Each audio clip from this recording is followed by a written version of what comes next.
বই বাজারে নবম, দশম, একাদশ ও দ্বাদশ শ্রেণীর পড়ুয়াদের বইয়ের হাহাকার।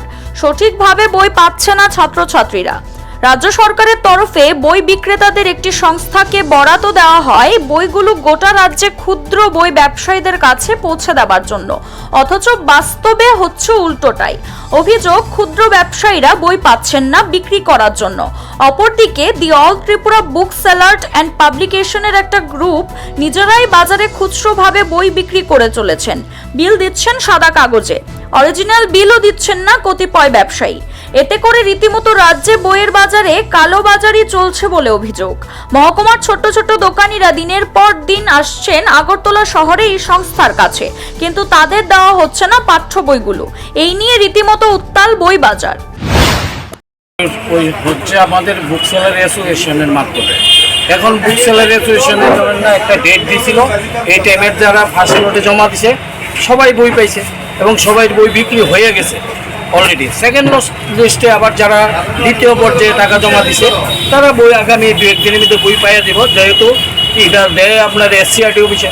দু একদিনের মধ্যে এসসিআরটি অফিস ডেলিভারি দিব, automatically Tripura book seller association আবার বই নিয়ে আইব, আবার ডেলিভারি হবে। এটা কোনো কালোবাজারের কিচ্ছুই নাই। ব্যাপারটা হলো টাকা জমা না দিলে যারা ছোট দোকানদার টাকা জমা দিছে না বা 2টা 3টা 5 সেট করে জমা দিছে তারা এগুলো বিক্রি হয়ে গেছে। এই কারণে এখন বইটা আপাতত প্রায় দোকানে নাই, যেমন আমার দোকানেই শেষ। তো আবার আমরা বইয়ের টাকা জমা দেবো, আবার দিছি, দ্বিতীয় লটে যখন বইটা আইব আবার অ্যাভেলেবেল হয়ে যাবে। কোনো কালোবাজারের কিচ্ছুই নেই। যাতে বই অল্প আইছে, অল্প দিছে, যেরকম অর্ডার করছে প্রথম ইয়াতে সেরকমই দেওয়া হয়েছে সব দোকানে।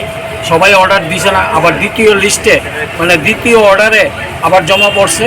এর মধ্যে আমি শুনছি এর মধ্যে তারা নাকি বই আবার আনবো সরকার থেকে, এসসিআরটি অফিস থেকে আইনে আবার বন্টন করবে, তখন আবার অ্যাভেলেবেল হয়ে যাবে। আমাদের আগরতলা শহরে আমাদের বইয়ের মার্কেটে দুটো অ্যাসোসিয়েশন আছে। দুটো অ্যাসোসিয়েশনের কাছে পর্যাপ্ত পরিমাণ টাকা ফান্ডও আছে এবং এখন আমাদের কাছে যত বইয়ের কোয়ান্টিটি আছে সব ডিস্ট্রিবিউটও হয়েছে। প্লাস এখন মনোসল সাইডের ওই সাইডের অ্যাকচুয়ালি অ্যাসোসিয়েশনটা ওদের ডিস্ট্রিবিউশন সেক্টরটা আলাদা, কিন্তু ওই খবরটা আমাদের এখানে নেই। কিন্তু আমাদের শহরের শহরের যে ছাত্রছাত্রীরা রয়েছে ওরা পর্যাপ্ত পরিমাণে বই দামে নিয়ে যাচ্ছে।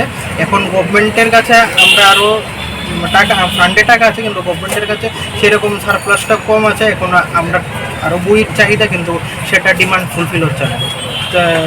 সেই তুলনায় আগরতলার বাজারে ছাত্রদের কোনো রকম বই নিয়ে চিন্তা করার সব কিছু বই সবাই Siri TV, channel for news and entertainment.